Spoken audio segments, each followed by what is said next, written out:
एकदम हृदय एकदम गद गद हो जाए। वदनम गद गद रुद्धया गिरा, और इतना ही नहीं, निचितैर पुलकम वपुः निचितै नृत्यै पुलकम शरीरै वपुः, हमारे शरीर में जितने रोंगटे हैं सब रोंगटे खड़े होकर नाचने लगे। राधे राधे। ऐसा समय कब आएगा जब मैं आपका नाम लूं और हमारे शरीर में ये सब क्रियाएं होना शुरू हो जाए। इसका नाम है नाम संकीर्तनम। बोले कृष्ण कन्हैया लाल की। यही भागवत का अंतिम श्लोक है कि नाम संकीर्तन कैसे करें। कीर्तन नहीं, संकीर्तन तो अपने आप के देह भान को भुलाकर जीव देव भान में एकाकार हो जाता है, तन्मय हो जाता है, लीन हो जाता है, उसका नाम है संकीर्तन।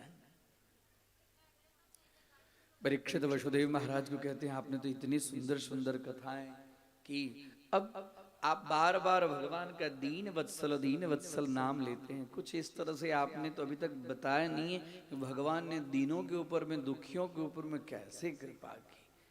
कुछ आप हमें एक दिव्य कथा, दीन बंधु भगवान का नाम है, तो दीन बंधु भगवान का नाम कैसे पड़ा, ऐसी कुछ कथा मुझे कही। कहते हैं कि परीक्षित अब समय आ चुका है, बड़ी अच्छी तुमने कथा पूछी। भगवान का नाम दीन बंधु है, दीनों के प्रतिपालक है। फिर से ऐसे दीन बंधु का स्मरण करा दिया। वासुदेवे भगवती निमग्न हृदयो ब्रवित, भगवान के वासुदेव के अंदर में उनका हृदय एकदम निमग्न हो गया और कहने लगे। श्री शुक उवाच कृष्णस्यासित् सखा कश्चित् ब्राह्मणो ब्रह्मवेत्तमः विरक्त इंद्रियार्थेषु प्रशांतात्मा जितेन्द्रियः। हे राजन सुनो एक कथा। एक कृष्ण के सखा थे। कृष्ण से आसित कश्चित सखा, सखा मतलब सखा किसको कहते हैं? फ्रेंड को। आज फ्रेंड बोलेंगे तो याद आ जाए, मित्र को। सखा शब्द का कहते हैं ना, तुम ही है बंधु। हाँ, सखा मतलब मित्र। भगवान ने सबकी कथा करी, मित्र की कथा नहीं करी। आज भगवान मित्र की कथा यहाँ पर सुखदेव जी महाराज कर रहे हैं। कृष्णस्यासिद सखा कश्चिद, यहाँ कश्चिद शब्द का कोई थे। कौन थे? तो ब्राह्मणों ब्रह्मवित्तमः, एक ब्राह्मण सखा थे। और ब्रह्मवित्तमः जो हमेशा भगवान की चिंतन में लीन रहते थे। ऐसे और थे कैसे वो? विरक्त इंद्रियार्थेषु, विरक्त थे, गृहस्थ में रहने के बाद में विरक्त थे। और इंद्रियार्थेषु, संपूर्ण इंद्रियों के ऊपर में उनका संयम था। प्रशांतात्मा जितेंद्रिय, जितेंद्रिय थे, संपूर्ण इंद्रियों को जीते हुए थे। और प्रशांत आत्मा, हमेशा प्रसन्न रहते थे। उनका नाम था सुदामा। उनका नाम था सुदामा, भगवान के सखा। सब भगवान, कल भी थोड़ी हम चर्चा किए थे। एक तो सखा उद्धव और दूसरे सुदामा। भगवान सभी से दोस्ती नहीं करते, दोस्ती भी बड़ी सोच विचार के करना चाहिए। हाँ, और भगवान के सखा कैसे थे? विरक्तः इंद्रियार्थेषु, उनके पास में कुछ नहीं था। ये कि सुबह खाएं तो शाम को क्या खाएंगे कोई ठिकाना नहीं। और कितने दिन तो 3-3, 4-4 दिन तक भोजन न मिले, और तो फिर भी भगवान शालिग्राम की सेवा चालू है। ओम नमो भगवते वासुदेवाय, ओम नमो भगवते वासुदेवाय। और उनकी पत्नी का नाम सुशीला। जैसे नाम था वैसे ही वो सुशीला थी।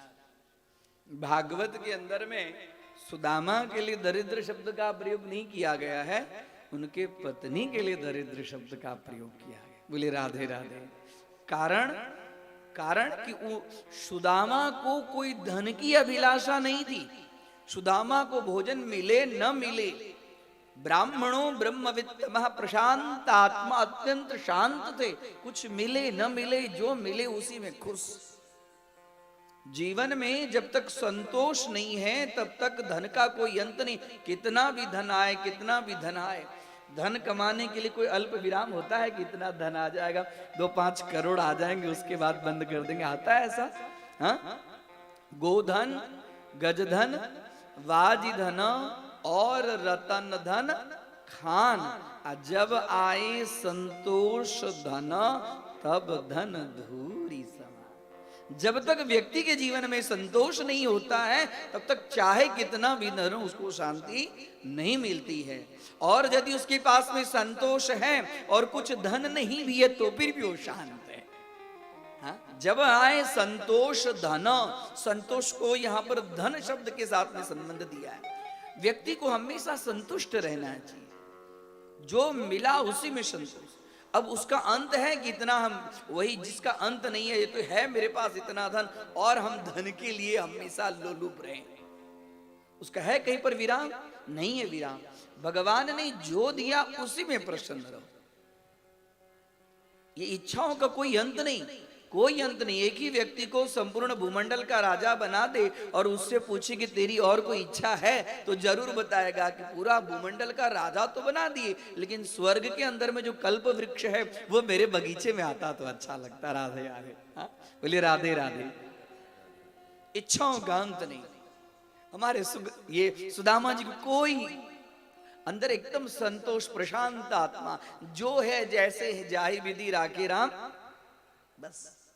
लेकिन भगवान का चिंतन, प्रातः काल उठते स्नान करते, ब्राह्मण मुहूर्त में उठते स्नान करते, त्रिकाल संध्या वंदन करते, ओम नमो भगवते वासुदेवाय।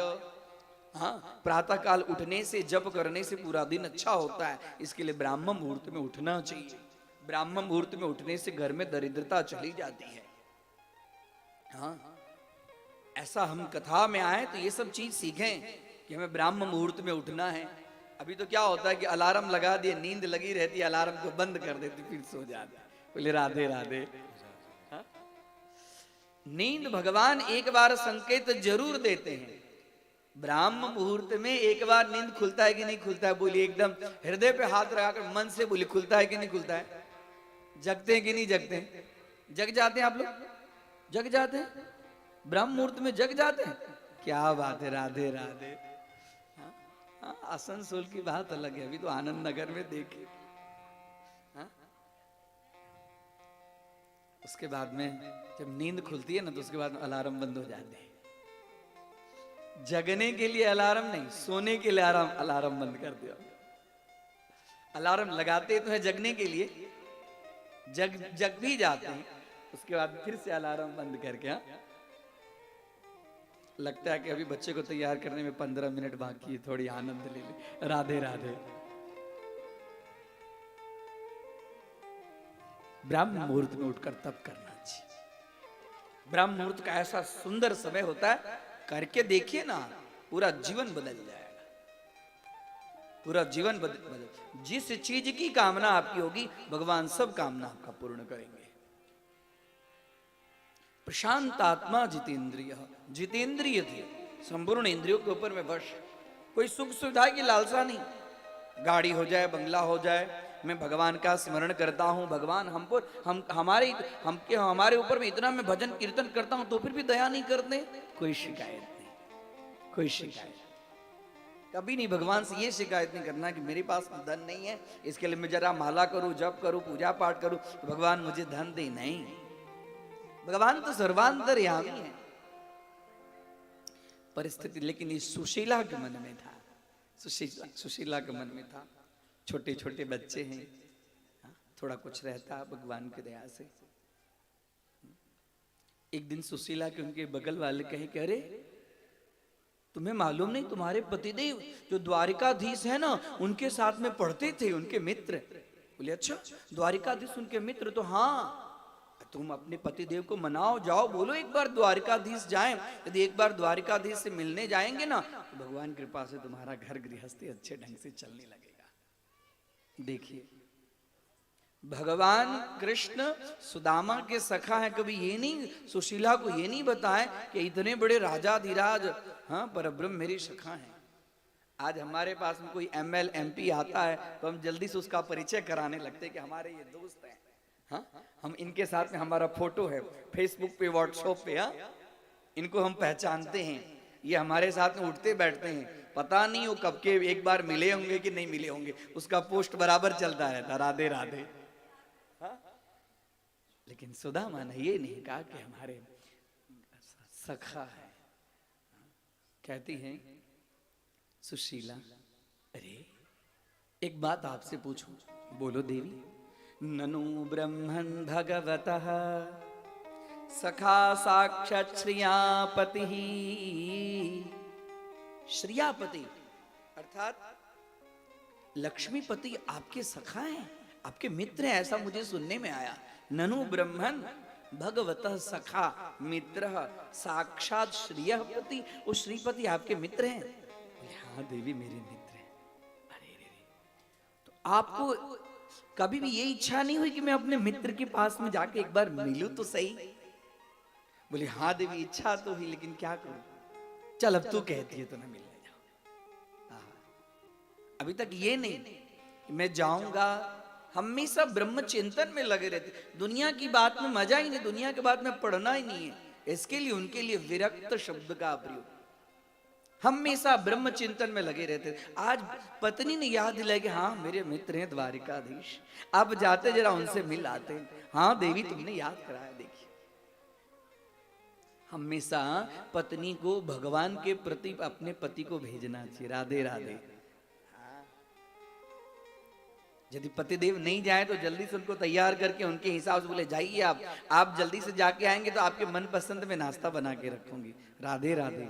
हाँ पत्नी का अर्थ क्या है? पातयितुम रक्षितुम यासा पत्नी, जो पति के धर्म का रक्षण करती है और पति को अच्छे मार्ग पे जो चलाती है उसका नाम होता है पत्नी। और पति का भी यही अर्थ होता है, पातयितुम रक्षितुम समर्थ यह सह पति, जो पत्नी की रक्षा करे और पत्नी के धर्म की रक्षा करे और उसको धर्म के प्रति चलाए और उसके बाद में उसका वह जीवन मुक्त कैसे बने उसके लिए जो हमेशा प्रयत्नशील होता है उसका नाम होता है पति।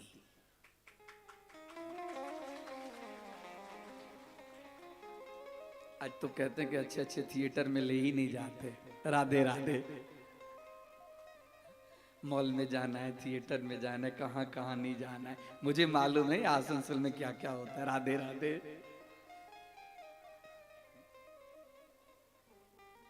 सुशीला ने भगवान के पीछे जाइए आप एक बार। इन कथाओं से ये सब सीख है कि हमें भी पति को जाइए, भगवान का स्मरण कीजिए ना, तब तक विनय विवेक से पति के साथ में हमेशा विनय और विवेक से बात करें। हाँ कुछ वो बोल भी दे ना तो फिर भी विनम्रता नम्रता, उनके सामने उच्च स्वर में नहीं बोलना चाहिए। हाँ ये सब कथा का आदेश है, उपदेश है। प्रशांत आत्मा जितेंद्रिय, प्रशांत आत्मा थे। बोले हाँ देवी मैं जाऊं, लेकिन कैसे जाऊं? देख राजा के पास में, गुरुदेव के पास में, हाँ मंदिर में खाली हाथ नहीं जाना चाहिए। अपने पास तो कुछ नहीं है। रिक्त हस्तम न पश्येत, रिक्त हस्तम न गच्छेत, राजानम भास्करम गुरुम। राजा के पास में, गुरुदेव के पास में खाली हाथ नहीं जाना चाहिए। कुछ न कुछ फूल है, फल है, कुछ न कुछ लेकर जाना चाहिए। बोले चिंता मत करो, आपके जाने की इच्छा में कुछ व्यवस्था करती हूँ। आजू बाजू से जाके सुशीला ने कुछ तंडुल, अब तंडुल को बांधेगी घर में, अच्छे कपड़े नहीं, फटे चिथड़े सब कपड़े बांध ले जाइए। हाँ तूने व्यवस्था कर दी, हाँ ले जाइएगा, संभल के जाइएगा। हाँ देवी, हाँ सुशीला भगवान की तरफ भेज रही है मन। आज तूने अच्छी बात कही, मेरा सखा है ठीक है, उसके लिए नहीं, भगवान है, द्वारिकाधीश है, द्वारिकाधीश से मिलने का एक हमें अवसर मिलेगा। मैंने विचार कर रहे हैं तो लोग तो कहते हैं कि द्वारिका तो बहुत दूर है। जा रहे हैं, रास्ते में जा रहे हैं और जाते जाते हमेशा ये चिंतन कि ओम नमो भगवते वासुदेवाय, ओम नमो भगवते वासुदेवाय। पांव में चप्पल नहीं है, कोई उपाना कुछ नहीं है। रास्ते कांटे वाले कांटे चुभ रहे, कंकड़ चुभ रहे, तो फिर भी भगवान का नाम नहीं। बस हमेशा भगवान का नाम लेते ले, ओम नमो भगवते वासुदेवाय, ओम नमो भगवते वासुदेवाय। भगवान समझ रहे कि आज मेरा सखा, मेरा प्रिय मुझसे मिलने के लिए आ रहा है। थक गए चलते चलते, शरीर में उतनी शक्ति नहीं थी। एक वृक्ष के नीचे बैठ गए और बैठते ही चलते चलते थोड़े थक तो गए थे, थोड़ी नींद आ गई। भगवान ने क्या किया कि उस सुदामापुरी से सीधे द्वारकापुरी में ले आए। योग माया को आदेश दी कि मेरा सखा मुझसे मिलने आ रहा है, मेरा सखा मुझसे मिलने आ रहा है, उसको ले आओ। और तुरंत योग माया ने सुदामापुरी से सीधे द्वारकापुरी। अब कुछ देर के बाद में नींद खुली। वहां पर एक राहदारी, एक राही दिखाई पड़ा। अरे भैया मैं बड़ा थक गया, ये कौन सा नगर है, ये कौन सा नगर है? अरे बाबा आपको जाना कहाँ है? अरे हमको तो द्वारका जाना है। बोले ये द्वारका है? ये द्वारका है? इतनी जल्दी द्वारका आ गई? ये द्वारका है? बोले हाँ हाँ ये द्वारका है। अब ये बताइए कि जाना कहाँ है द्वारका में? द्वारका में जाना कहाँ है? द्वारका में जाना है मुझे तो मेरा ये सखा है कृष्ण। कृष्ण कौन सा कृष्ण? बोले जो यहाँ का राजा है। अरे ब्राह्मण देवता, ऐसे यहाँ के राजा के विषय में ऐसे आपको बोलना नहीं चाहिए। सुंदर उनका संबोधन विशेषण लगाकर बोलो कि श्री श्री 1008, हाँ, वसुदेव नंदन श्री कृष्ण चंद्र द्वारकाधीश, ऐसे बोलो। हाँ अरे मेरा वो मित्र है, मुझे उससे मिलना है। अब ये बताओ कि उसका महल? बोले ये जो देख रहे हो सब उसी के महल। उनके महल भी आ गया मैं? हाँ बोले हाँ ये सब जितने देख रहे हो सब उसी के महल। अब इधर देख रहे हैं सुदामा, चारों तरफ महल अटारियां, सब महल है। कौन से महल में जाऊं, कौन से महल में जाऊं? रुक्मिणी माता के महल के पास के द्वार पर रुक गए। ये इसमें होगा। बोले कि भगवान श्री कृष्ण के महल में कोई ब्राह्मणों के लिए कोई प्रतिबंध नहीं था। जैसे द्वारपाल देखे, आओ ब्राह्मण देवता आओ, किससे काम है, किससे काम है? कुछ लेने की इच्छा है? आओ यहाँ पर हाथ मुंह धो के भोजन वोजन करो। किसी से मिलना है? बोले हाँ किससे मिलना है? तो बोले यहाँ के जो द्वारिकाधीश वो मेरे सखा हैं। बोले आपके सखा हैं द्वारिकाधीश? अरे आज तक तो भगवान के सखा है, भगवान के मित्र ऐसे बहुत सारे लोग आए, लेकिन कोई ऐसा अपने आप को भगवान का सखा कहते हुए आया नहीं है। जैसे द्वारपाल के मन में आश्चर्य लगा। बोले काम करो, जाओ उनको बोलो, पूछत दीन दयाल को धामा, बतावत अपना नाम सुदामा। जा उस दीन दयाल को कहो कि उनका सखा, बचपन का प्यारा मित्र जिसका नाम है सुदामा, वो सुदामा आया है और उसको आपसे मिलने की इच्छा है। द्वारपाल के मन में कौतूहल हुआ कि अपने आप को भगवान का सखा बता रहा है और सुदामा बोल रहा है बचपन का दोस्त। ऐसी स्थिति, हाँ? धोती फटी, लटी दुपटी और पायनु पाहन और नसामा। धोती फटी है, लकड़ी भी टेढ़ी मेढ़ी है, दुपट्टी दुपट्टा का तो ठिकाना नहीं, शरीर के अंदर में खाली एक जनोई, और पाँव में कुछ है ही नहीं। हाँ एकदम पाँव फटी थी और अपने आप को भगवान श्री कृष्ण का सखा बता रहा है। द्वारपाल से रहा नहीं गया। बोले ठीक है। और जैसे गए, बड़ा सुंदर वर्णन है ऐसे समय में। सुदामा कहते हैं कि अरे जाओ उनसे जरा इतना कह दो, बड़ा सुंदर ऐसे समय में भजन है। देखो देखो ये गरीबी का हाल, कृष्ण के दर पे विश्वास लेके आया है, मेरे बचपन का यार है मेरा श्याम, यही सोचकर मैं आस लेके आया।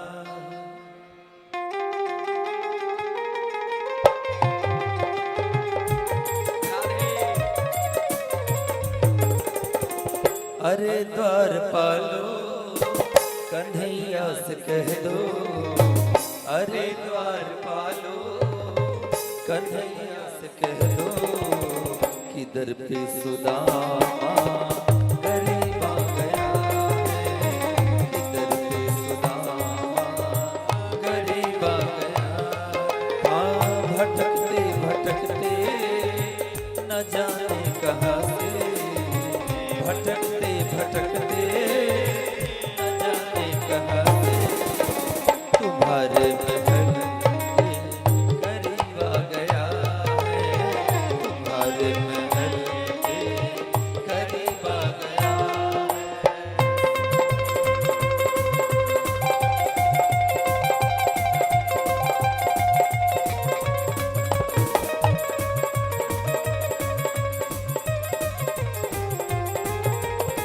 न सर पे है पगड़ी न तन पे है जामा, बता दो कन्हैया को नाम है सुदामा, बता दो कन्हैया रे नाम है सुदामा।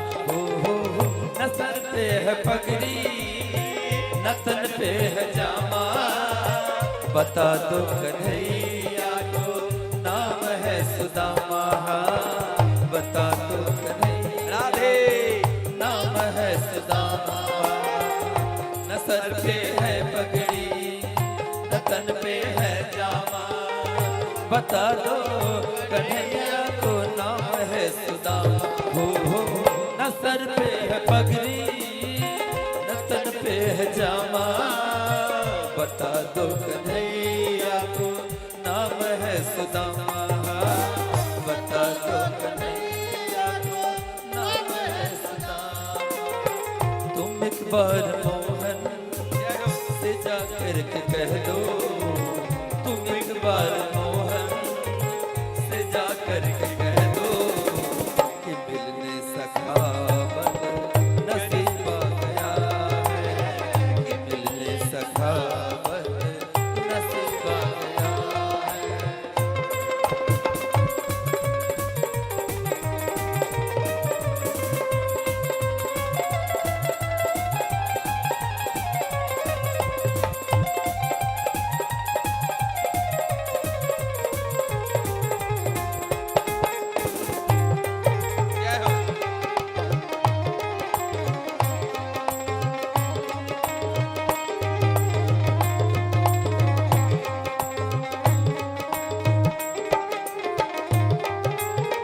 सुनते ही दौरे चले आए मोहन, लगाया गले से सुदामा को मोहन, हाँ लगाया गले से सुदामा को। सुनते ही दौरे चले आए मोहन, लगाया गले से सुदामा को मोहन, हाँ लगाया गले से जय हो सुदामा को मोहन। हो सुनते ही दौरे चले आए मोहन, लगाया गले से सुदामा को मोहन, हाँ सुनते ही दौड़े चले आए मोहन, लगाया गले से सुदामा को मोहन, हाँ लगाया गले से सुदामा को मोहन। और हुआ रुक्मिणी को बड़ा ही अचंभा, हुआ रुक्मिणी को बड़ा ही अचंभा, ये मेहमान कैसा अजीब आ गया है, ये मेहमान कैसा अजीब आ गया है।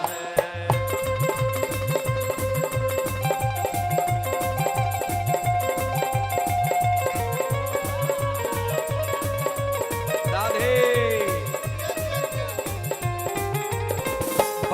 बराबर में अपने सुदामा बिठाए, चरण आंसुओं से श्याम ने धुलाए, चरण आंसुओं से श्याम ने धुलाए। कहते हैं कि पानी पर रात को हाथ छियो नहीं, पानी पर रात को हाथ छियो नहीं, नैनन के जल से पग धोए, देख सुदामा की दीन दशा, करुणा करके करुणा निधि रोए।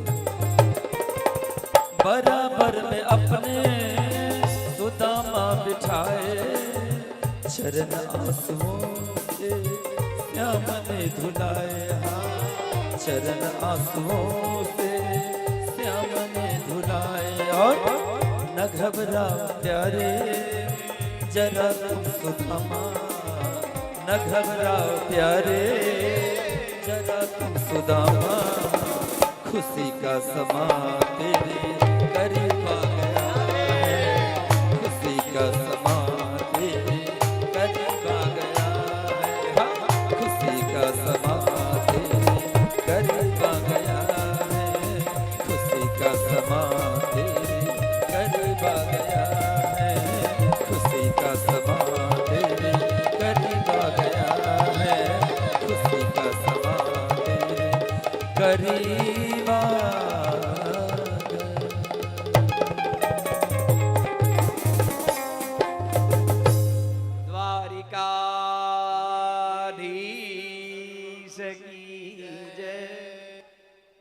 भगवान ने सुना कि हमारा सुदामा आया है, आहा, जैसे सुदामा का नाम सुना कि भगवान दौड़े दौड़े ऐसे दौड़े, उनका दुपट्टा गिर गया, भगवान गिरते गिरते बचे और सीधे जाकर द्वार पे ही उनको एकदम छाती से लगाया। बोली कृष्ण कन्हैया लाल की जय। एकदम छाती से लगाकर मित्र मित्र मित्र, आहा, जितने सारे दूत थे भगवान के द्वारपाल थे, हाँ, सब देखकर भौचक्के रह गए कि ये कैसा इतना गरीब और उसको द्वारिकाधीश छाती से लगा रहे, कौन आया कौन आया कौन आया। और सीधे पकड़कर एकदम जल्दी जल्दी से लाके और सिंहासन पे भगवान, जो भगवान का अपना स्थान है, वहां रुक्मिणी माता के भवन के अंदर में सिंहासन के ऊपर विराजमान कर दिया। आहा, मित्र, ये सब तो देखकर सुदामा की हालत ही खराब हो गई और सुदामा को तो बिठा दिए सिंहासन के ऊपर और भगवान अपने नीचे बैठ गए और उसके चरण को धीरे धीरे दबाने लगे। हाँ? और धीरे धीरे दबाते दबाते पांव हाथ जैसे नीचे आया तो देख रहे हैं कि अरे रे रे, इसकी तो हमारे मित्र की तो एड़ियां फटी है। जैसे एड़ियां फटी है, रुक्मिणी जल्दी से पानी लाओ, हाँ, सोने की परात लाओ, मुझे अपने प्रिय का चरण धोना है, मेरे सखा का चरण धोना है, जल्दी से लाओ। रुक्मिणी माता तो विचार करे कि है कौन ये बूढ़ा काला कलूठा, देखने में तो ऐसा लगता है भगवान ने सिंहासन पर बिठा दिए और उसके लिए मुझे कह रहे हैं कि पानी लाओ। और तब तक रुक्मिणी माता को पानी लाने में थोड़ा सा विलंब हुआ तो भगवान ने अपने आंसू से अपने आंखों के आंसू से गंगा और जमुना दोनों को प्रकट करके सुदामा जी के चरण धो रहे हैं। भगवान का जो दुपट्टा है उस दुपट्टा से पोंछ रहे हैं, देख रहे हैं चरण धोते धोते धोते धोते उनकी एड़ियां फट गई है और फटी एड़ियां में कंकड़ सब घुस गया। तो भगवान उस कंकड़ को निकाल रहे हैं, कुछ कांटे हैं तो अपने हाथों से उसके कांटे को निकाल रहे हैं और कांटे निकालते निकालते उनके पैर में से थोड़ा सा खून बह रहा है। भगवान अपने दुपट्टे से पोंछ रहे। जब तक फिर से रुक्मिणी माता पानी लाई तब तक तो भगवान का चरण धुल चुका था। हाँ? और भगवान रुक्मिणी माता कहती, देवी एक काम करो, मेरा सखा बहुत दूर से आया, गर्मी लगती होगी, पंखा झेलो। अब तो रुक्मिणी माता की हालत खराब, हाँ? पंखा झेल, रुक्मिणी माता पंखा झेल रही है और भगवान उसके स्वरूप को निहार रहे हैं। हाँ, मेरा सखा, मेरा प्यारा, बोलो बोलो कैसे हो मित्र, ठीक हो? बहुत दिन के बाद, हाँ हाँ बहुत दिन के बाद याद आए। अच्छा अच्छा अच्छा, एक बात कहो, जैसे तुम गुरुकुल में थे वैसे ही हो कि शादी वादी तुमने किया? गुरुकुल में तो हमेशा सन्यासी की तरह ही रहते थे। शादी वादी किया कि नहीं किया? हाँ मैंने शादी किया। तो शादी के समय हमारी याद नहीं आई? मुझे बुलाना चाहिए शादी से। तेरे को बुलाओ तो द्वारिकाधीश है। हाँ? शादी किया, तेरी भाभी का नाम सुशीला, उसी ने तो मुझे भेजा है। तभी तो अच्छा अकेले नहीं आया, भाभी ने ही जोड़ दिया तभी आए, बाकी वैसे अकेले मिलने के लिए याद नहीं आए, मेरी भाभी ने जोड़ दिया। अच्छा अच्छा, कैसी है भाभी? उसका नाम देख कर नहीं, जैसा नाम है सुशीला वैसे सुशीला। भगवान सब अंतर्यामी। अच्छा, भाभी के भेजने से आए हो तो भाभी ने और हमारे लिए कुछ और भेजा होगा। राधे राधे, भाभी ने हमारे लिए कुछ भेजा होगा। और जैसे बोले वैसे भगवान सुदामा के हाथ थोड़े और अंदर की तरफ। अरे रे रे रे, मित्र हाथ क्यों अंदर जा रहा है? अरे क्या कहूं, इतना दूर है ना, चलते चलते चलते थोड़ी हाथ थोड़ी दर्द हो रहा है। तो कोई बात नहीं, मैं तो भूल ही गया तुम्हारा पांव दबा रहा था, लाओ मैं तुम्हारा हाथ दबाता हूं। ना ना कन्हैया हाथ मत दबा, ना ना तुम्हारा हाथ दर्द कर।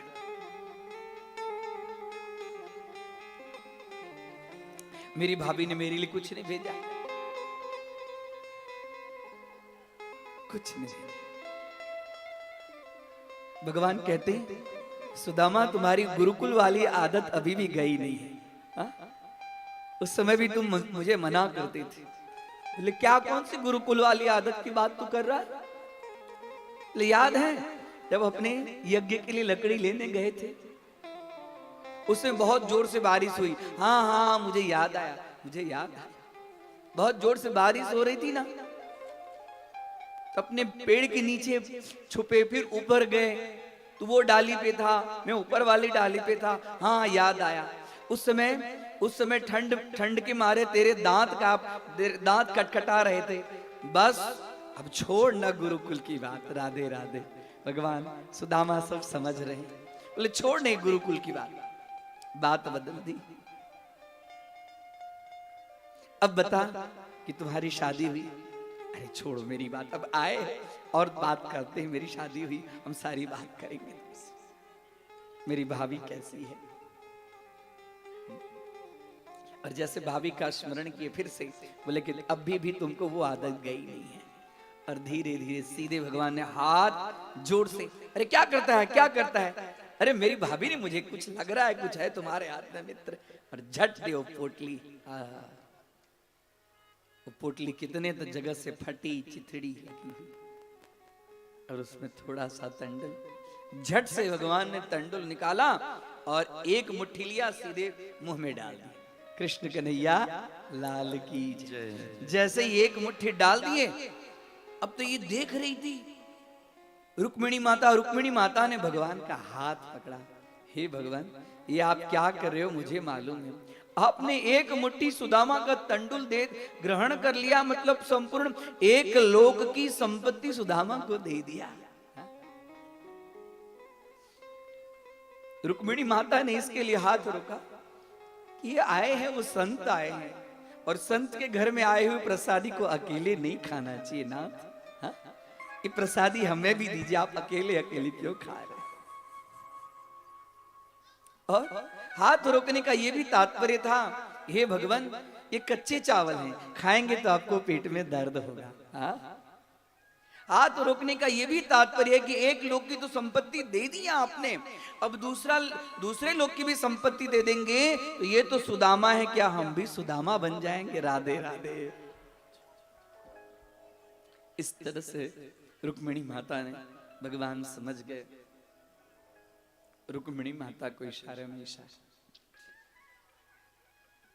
जल्दी से हमारे मित्र के लिए भोजन की व्यवस्था करो, सुंदर भोजन। सुदामा को भोजन करा रहे हैं और भगवान पंखा झेल रहे। तो क्या करता है?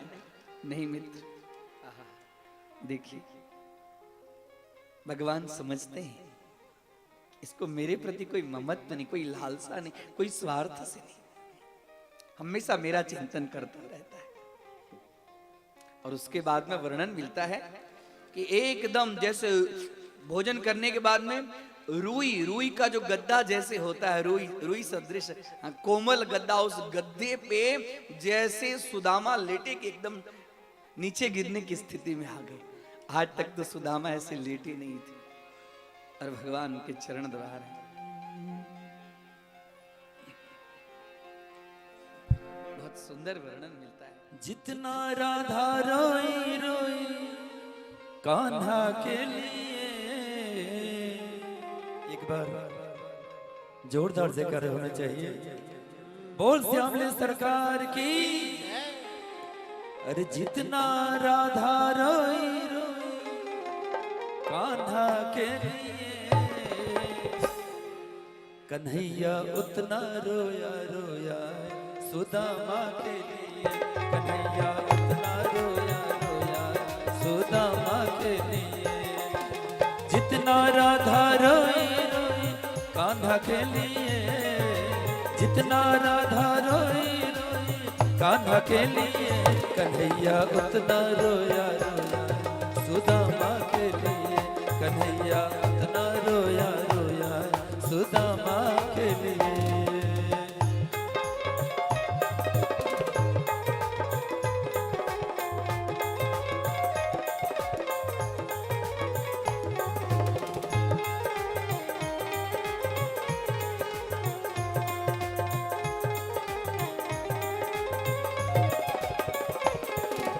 यार की हालत देखी उसकी हालत पे रोया। यार की हालत देखी उसकी हालत पे रोया। यार के आगे अपनी शान शौकत पे रोया। यार के आगे अपनी शान शौकत पे रोया। और ऐसे तड़पा जैसे समा परवाना के लिए, ऐसे तड़पा जैसे समा परवाना के लिए। कन्हैया उतना रोया रोया सुदामा के लिए। कन्हैया उतना रोया रोया सुदामा के लिए।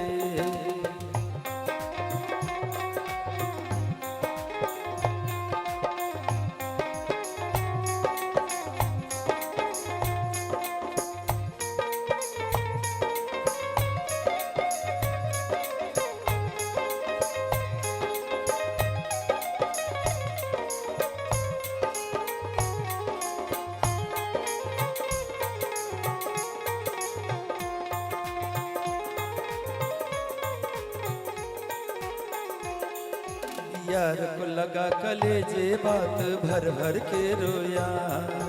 यार को लगा कलेजे बात भर भर के रोया। और अपने बचपन को याद कर कर के रोया। और अपने बचपन को याद कर कर के रोया। ये ऋण था अनमोल कि श्याम दीवाना के लिए। ये ऋण था अनमोल कि श्याम दीवाना के लिए। कन्हैया उतना रोया रोया सुदामा के लिए। कन्हैया उतना रोया रोया सुदामा के लिए। जितना राधा रोई रोई कान्हा के लिए, जितना राधा रोई रोई कान्हा के लिए। कन्हैया उतना रोया रोया सुदामा के लिए। कन्हैया उतना रोया रोया सुदामा के लिए। कन्हैया उतना रोया रोया सुदामा के लिए।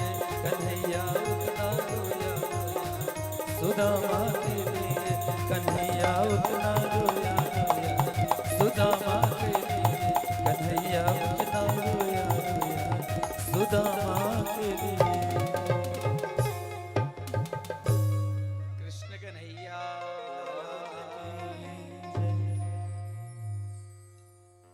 भगवान पंखा झेल रहे हैं, थके एकदम श्रांत होकर आए थे सुदामा। बिस्तर पर लेटते ही नींद आ गई। भगवान धीरे धीरे उसके चरण दबा रहे।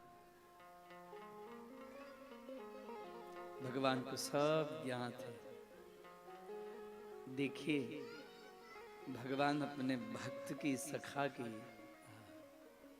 कितनी सेवा करते। प्रातः काल हुआ, सुदामा उठे, ब्राह्म मुहूर्त में उठने का नियम था, उठे, स्नान किए, कह रहे कन्हैया मैं जा रहा हूं। हाँ मित्र कोई बात नहीं। तो सुदामा के मन में हुआ कि बोलता भी 1-2 दिन रुक जाओ, तो बिल्कुल बोलता ही नहीं, जा रहा हूं। तो हाँ जाओ। नित्य कृत्य किए। नित्य कृत्य करने के बाद देखिए, जब कोई हम अपने बड़े मित्र के पास में बहुत समृद्धि हो, कोई बहुत जगह पे हो चला जाए, तो ये विचार नहीं करना चाहिए कि चलो हमारा मित्र बहुत बड़ा हो गया, उसके घर में जाके 2-4 दिन रहें, सुख आनंद ले। नहीं, जाना चाहिए, कार्य पूरा हो तुरंत लौट आना चाहिए। आए किसके कारण? सुशीला के कारण। मिल लिए, जा रहा हूं। भगवान ने रोका भी नहीं। अब इनके मन में था कि एक आध बार रोकता तो मैं जरा विचार करता, ये तो जैसे मैं कहा वैसे तुरंत तैयार। स्नान इत्यादि करके फिर जैसा वस्त्र। अब सुदामा के मन में था कुछ जाते जाते जाते जाते कुछ, लेकिन भगवान तो कुछ इधर उधर बात ही नहीं कर रहे। समय हुआ, चलने की तैयारी हुई। भगवान द्वार तक जैसे छोड़ने आए, बोले हाँ अब जा। फिर से सुदामा के मन में हुआ कि कम से कम एक बार पूछ तो लूं इसको कुछ। हाँ अभी मैं जा रहा हूं। कन्हैया कन्हैया देख तेरी भाभी ने मुझे भेजा है, अब तेरा संदेश में क्या कहूंगा भाभी से।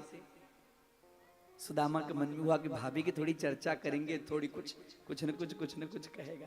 बोले बस राम राम कहियो मित्र, राम राम कहियो, और कुछ नहीं। अब दोबारा जब आना हो द्वारिका तो उनको लेके आइए, राधे राधे। अब समझ गए कि अब कुछ इधर उधर चलने वाला नहीं है। अब इसका तो इतना ऐश्वर्य, लेकिन तो फिर भी कुछ नहीं, जैसे आए थे वैसे जा रहे हैं। मन में स्मरण हो रहा है सुदामा को, मैं कितना बड़ा भाग्यशाली, इतना बड़ा राजा हो कि मेरा पांव धोया, आहा, मेरे लिए सुंदर भोजन बनाया। ये नहीं कि मुझे ये दे देता वो देता वाली बात नहीं थी।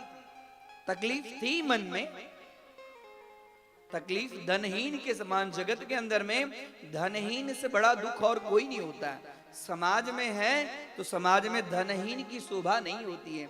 समाज मध्य न धनहीन जीवनम, समाज के बीच में धनहीन जीवन शोभा नहीं देता, और उसमें भी गृहस्थ आश्रम के साथ में धन चाहिए। साईं इतना दीजिए जामे, हाँ इसका तात्पर्य ये नहीं। हाँ एक सेठ जी थे, कमाते कमाते कमाते उन्होंने इतना कमाया, अपने मुनीम जी को बोले कि जरा देखो तो, हाँ हमारे अकाउंट में कितना है। तो उनको 2 दिन तो हिसाब करने में ही लग गया। 2 दिन, दूसरे दिन आए, बोले कि हिसाब किए, बोले हाँ क्या है बताओ। अरे सेठ जी 7 पीढ़ी तक आपके वहां खाना खाया जाएगा तो फिर भी कम पड़ने वाला नहीं है। सेठ जी को चक्कर आ गया, गिर गए। बोले 7 पीढ़ी तो ठीक है, 8वीं पीढ़ी में क्या खाएगी। बोले राधे राधे, 7 पीढ़ी तक तो कोई दिक्कत नहीं, 8वीं पीढ़ी की क्या हालत। ये विचार करके उनको चक्कर आ गया। जामे कुटुंब समाए और मैं भी भूखा ना रहूं, साधु न भूखा जाए, बस। लेकिन सुदामा के मन में हो रहा है, द्वारिकाधीश ने पांव धोया, पंखा झेला, आहा मेरे जैसा बड़भागी और कौन होगा। स्मरण करते करते करते करते आ गए। जब आ गए तो देख रहे हैं मेरी तो कुटिया ही नहीं है यहां पे। जो कुटिया में छोड़ के गया था मेरी तो कुटिया ही नहीं। अरे लगता है किसी राजा की दानत बिगड़ गई, ये जगह के ऊपर में उसने महल खड़ा कर दिया। अब तो कुटिया ठीक, हमारी ब्राह्मणी कहां गई। अब कुटिया ही नहीं तो ब्राह्मणी कहां। देख रहे हैं इधर उधर देखते महल की तरफ। एक दासी देखी कोई ब्राह्मण आया है, जाके गई सुशीला को, सुशीला कोई ब्राह्मण इधर उधर झरोखे से झांक रहा है। जरा देखी ऊपर, आहा देखी तो हाँ प्राणनाथ हमारे फटाफट सुंदर वस्त्र आभूषण से सुसज्जित होकर, हाँ जब द्रव्य आता है तो चेहरा बदल जाता है। राधे राधे। हाँ जब कुछ भगवान की कृपा होती है आज तो द्रव्य आने के बाद में काले भी गोरे हो जाते हैं। सुशीला ने झट से सुंदर श्रृंगार विंगार करके इतर उतर फुलेल विल लगा के एक थाली में लेकर प्राणनाथ आए हमारे, आरती लेकर। सुदामा को हो रहा है कोई होगी भगवान की सेवा पूजा करने के लिए जा रही होगी। इतना होने के बाद में किसी पर स्त्री के मुख का अवलोकन नहीं करना, माथा नीचे रखना। इसके लिए प्रशांत आत्मा जितेंद्रिया, देखते नहीं दे ये सुशीला की कौन है, माथा नीचे आए। जैसे आई कि हे नाथ, हे प्राणनाथ, हे प्राणनाथ, तब लगा सुशीला तुम, मैं तो तुम्हें पहचान ही नहीं पाया कि तू इतनी सज धज के कहा, क्या हुआ ये सब क्या हुआ। बोले आप गए और उसके बाद में द्वारकाधीश की ये सब करामत, द्वारकाधीश की करामत अब इनके समझ में आई। अरे ये मित्र, हम वहां गए और इनके लिए मेरे मन में इस तरह से था, अब तो रोने लगे भगवान कृष्ण की स्मरण करके। किसी तरह सुशीला ढाढ़स बनाई, आरती वगैरह करके महल में ले गई। और उसके बाद जो सुदामापुरी, जैसे द्वारिकापुरी वैसे ही सुदामापुरी। कृष्ण कन्हैया लाल की जय, द्वारिकाधीश की जय। हाँ भक्तों, श्री कृष्ण और सुदामा की मित्रता, ऐसी मित्रता सबके घर सबके साथ बना रहे। और इसी तरह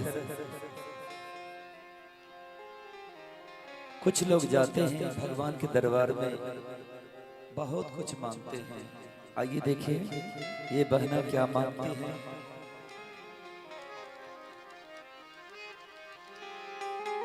हर माते पिता बेटा मांगे, बेटा मांगे सरवन की तरह। और दोनों हाथों पर उठा करके मेरे साथ बोल श्री राधा रानी की। हर भाभी मांगे देवर लक्ष्मण की तरह, हर भाभी मांगे देवर लक्ष्मण की तरह। हर माता पिता बेटा मांगे, बेटा मांगे सरवन की तरह। हर भाभी मांगे देवर लक्ष्मण की तरह, हर भाभी मांगे देवर लक्ष्मण की तरह।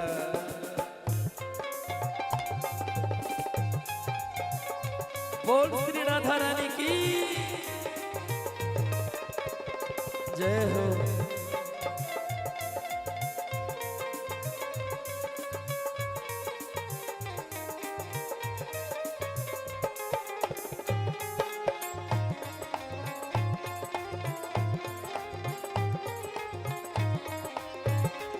और भक्तों, जीवन में एक बात याद रखना, वो क्या? गुरु ज्ञान से ये जीवन सदा आभारी होता है।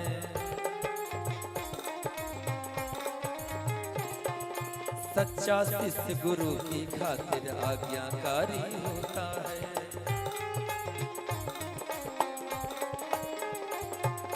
गुरु ज्ञान से ये जीवन सदा आभारी होता है। सच्चा शिष्य गुरु की खातिर आज्ञाकारी होता है। और गुरुवर मांगे हमें शीश मिले, हमें शीश मिले अर्जुन की तरह। कहते हैं अरे गुरुवर मांगे हमें शीश मिले, हमें शीश मिले अर्जुन की तरह। दोनों हाथों पर उठा करके बोल श्याम सरकार की। हर भाभी मांगे देवर लक्ष्मण की तरह, हर भाभी मांगे देवर लक्ष्मण की तरह।